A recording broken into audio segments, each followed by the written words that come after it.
गांव का नाम धर्मपुर। बहुत समय पहले उस गांव में राजू नाम का एक खिलौने वाला था। वो बाजार में अच्छे खिलौने बेचा करता था। अच्छे खिलौने होने के कारण सब उससे खिलौने खरीदते थे। उस गांव में एक और खिलौने वाला था। उसका नाम था कमल। वो राजू से बहुत जलता था।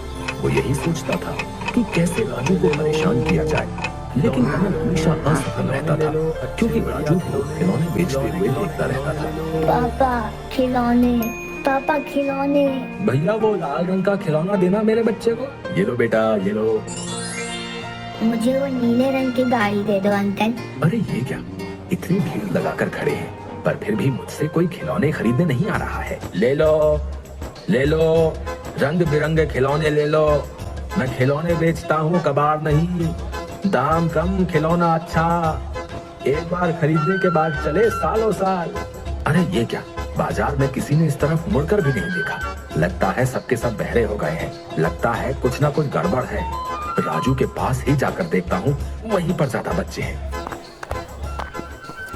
अरे क्या हुआ कमल भाई, तुम यहाँ क्यों आ गए? असल में वहाँ बच्चे नहीं आ रहे हैं। तुम्हारे यहाँ तो बच्चे भीड़ लगाकर खिलौने ले रहे हैं, इसलिए सोचा इधर ही कुछ शुभ है। अरे कमल भाई, ऐसा कुछ नहीं है। असल में बात ये है कि लोग पैसा देकर अच्छा सामान खरीदते हैं। तुम भी अच्छे खिलौने दो तो बच्चे भी तुम्हारे पास भीड़ लगाकर खिलौने खरीदेंगे। हाँ बेटा, तुम्हें कौन सा खिलौना चाहिए? अंकल वो हरा वाला। देखो कमल भाई, मैं सबको अच्छे खिलौने ही बेचता हूँ। हाँ, लेकिन मुझे थोड़ा कम लाभ होता है। लेकिन ज्यादा लाभ के चक्कर में कहीं कुछ भी ना मिले तो फिर कमल खिलौने वाला सोचते हुए बोलता है, बड़ा ज्ञान देने वाला बन रहा है। रुक, तेरा ज्ञान निकालता हूँ। कमल भाई, तुम यहाँ पर खिलौने बेचो और मैं तुम्हारी जगह जाकर खिलौने बेचता हूँ। ठीक है कमल भाई? जैसे तुम्हारी मर्जी राजू। फिर ये मत कहना कमल ने मेरे ग्राहक छीन लिए। दोनों हल्की सी हंसी हंसते हैं। नहीं कमल भाई, कोई किसी का भाग्य नहीं छीन सकता, तुम निश्चिंत रहो। दोनों ने अपनी अपनी जगह बदल दी। एक बच्चा दौड़ कर आता है। राजू खिलौने वाले की दुकान के सामने जाकर खड़ा हो जाता है, लेकिन वहाँ पर कमल अपने खिलौने बेच रहा होता है। बेटा, तुम्हें खिलौना चाहिए ना? आप बताओ कौन सा? अंकल वो राजू अंकल कहाँ है? मैं उन्हीं से खिलौना लेता हूँ। कमल राजू की ओर इशारा करते हुए बच्चे को बताता है।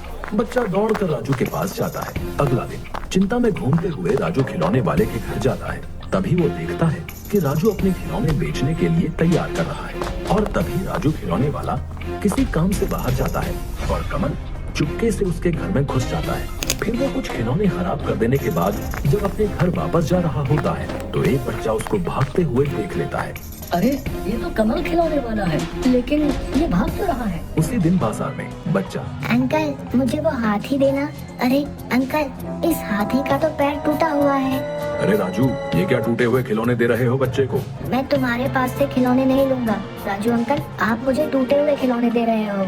तभी कमल आवाज लगाते हुए बोला, आइए आइए आइए, रंग बिरंगे खिलौने, मजबूत खिलौने, अच्छे खिलौने, बिना टूटे हुए खिलौने मिलेंगे मेरे पास। आइए, इधर आइए।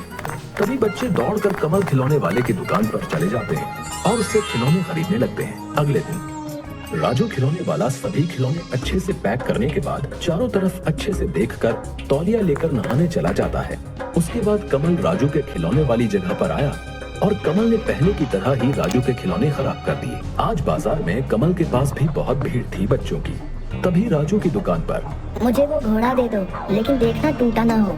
नहीं नहीं, कल पता नहीं कैसे टूट गए खिलौने, मुझे पता ही नहीं चला। राजू बच्चे को खिलौना उतार कर देता है, परंतु घोड़े की पूंछ टूटी होती है। अरे ये क्या, ये कैसे टूट गया? अंकल देखो, घोड़े की पूंछ टूटी हुई है।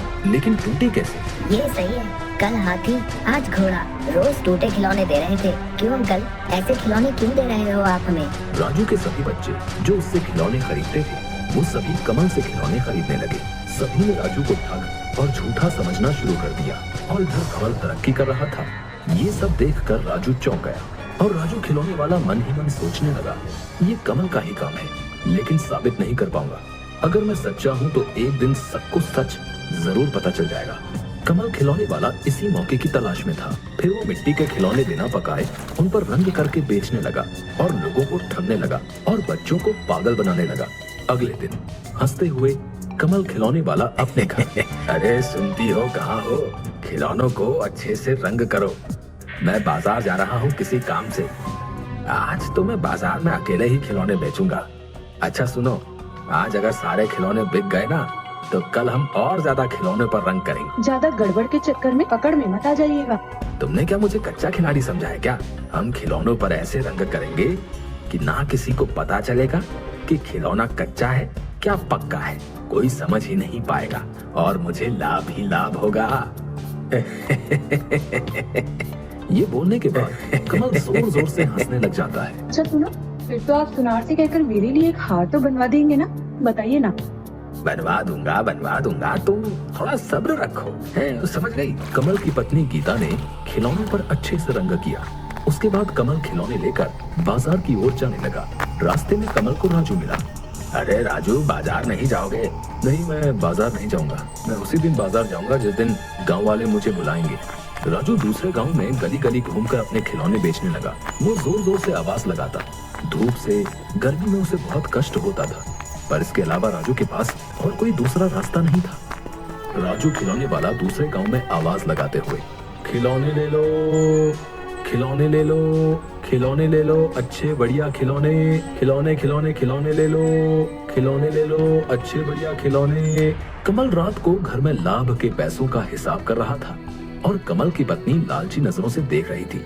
कमल हंसते हंसते कहता है, अरे सुनो गीता, आज सारे खर्चे को छोड़कर लाभ हुआ है 700।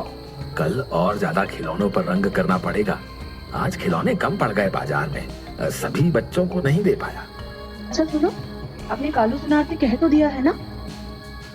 कह दूंगा जी, कह दूंगा। महीने के आखिर में ही कहूंगा। काम थोड़ा जमने तो दो। अगले दिन बाजार में, मुझे वो गाय चाहिए काले रंग की। बच्चा खिलौना लेकर बोला, ये क्या अंकल, इसका तो रंग उतर रहा है। क्या?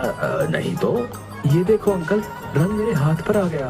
हो सकता है, हो सकता है। कल हमने इस पर ज्यादा रंग कर दिया था, इसलिए हो सकता है। छुपकर एक बड़ा आदमी देख रहा होता है।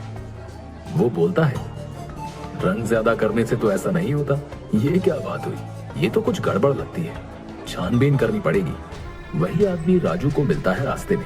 क्या राजू भैया, बाजार में नहीं बेचते अब खिलौने? नहीं भाई, पता नहीं क्या से क्या हुआ, कुछ भी समझ नहीं पाया। मैंने सब अच्छे तरीके से खिलौने तैयार किए, लेकिन जब बाजार में जाकर बच्चे को दिए तो कुछ खिलौने टूटे हुए निकले। फिर दूसरे दिन भी ऐसा ही हुआ। राजू भैया, मुझे जरा शक हो रहा है, बताऊं कि ना बताऊं?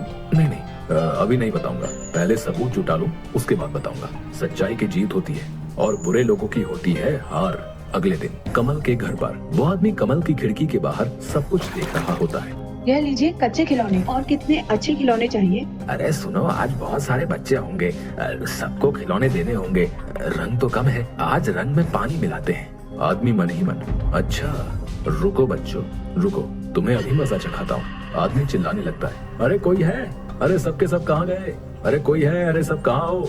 देखो कमल भाई क्या कर रहे हैं, देखो देखो। इतने दिनों से तुम लोगों ने कच्ची मिट्टी खरीदी है और पक्की मिट्टी का भाव दिया है। देखो देखो कमल भाई क्या कर रहे हैं। कमल और कमल की पत्नी पंचायत में सिर झुका के खड़े हैं। जिन लोगों ने कमल से खिलौने खरीदे थे वो भी खड़े हैं। पंचायत में आदमी बोलता है, कमल भाई ने राजू भाई के खिलौने खराब किए, क्योंकि उस आदमी ने कमल को राजू के घर से भागते हुए देखा था। छी कमल छी, बच्चों के खिलौनों में मिलावट करता है। सुनो, तुम्हारी सजा है। तुम्हें तुम्हारा सिर मुंडवाकर, मुंह काला करके गधे पर बैठाकर पूरे गांव में घुमाया जाए और तुम्हारे सीने पर एक कागज पर लिखा जाएगा कि मैं बेईमान और लालची हूँ। और राजू को खबर भिजवाओ, कल से वो बाजार में खिलौने बेचने के लिए आ सकता है। गधे की पीठ पर कमल बैठा शर्म से है सर नीचा और मुंह है काला। गांव वाले राजू के पास आए और बोले, राजू भाई, आप ही बाजार में खिलौने बेचिए, हमारे बच्चों से गलती हो गई। राजू आसमान की तरफ देखने लगा और उसकी आंखों में आंसू आ गए। गांव वालों की नजर में अब वो चोर नहीं रहा। गांव के सभी लोगों ने राजू से माफी मांगी और अपनी भूल स्वीकार की। अब राजू के चेहरे पर मुस्कान आ गई। जो सच्चा है उसकी विजय जरूर होती है।